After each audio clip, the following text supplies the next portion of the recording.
My experience was rather benign. I enlisted in the Signal Corps. They were offering a program to some people with college education. They told us if we went through electronic school, they would give us a commission, and with the University of Chicago, Illinois Tech. And when I finished, I went into Camp Crowder, Missouri for basic training, and then to Camp Murphy, Florida for further electronics training. And my experience was benign. I spent 15 months in the South Pacific.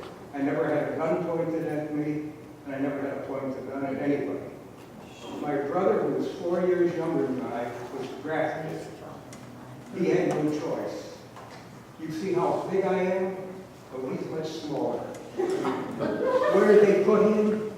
In the 7th Infantry Division, which went into the Philippines, the invasion of Leyte. I don't know if anybody here was involved in the invasion of the Philippines.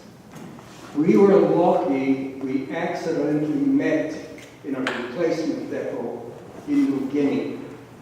I was supposedly being sent to another company because of illness problems.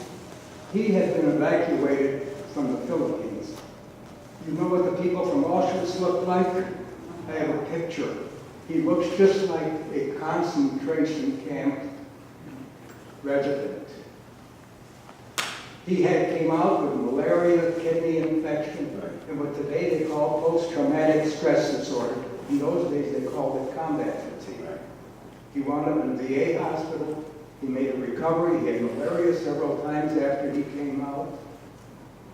He would not talk about it to me or anybody else until 10 years ago when my sister was dying and he and I were alone in the melody. And he said, you know, he says, war is hell. 60 years later, he still suffers nightmares, my sister-in-law tells me. And right now, he's in the VA hospital, dying of lung cancer.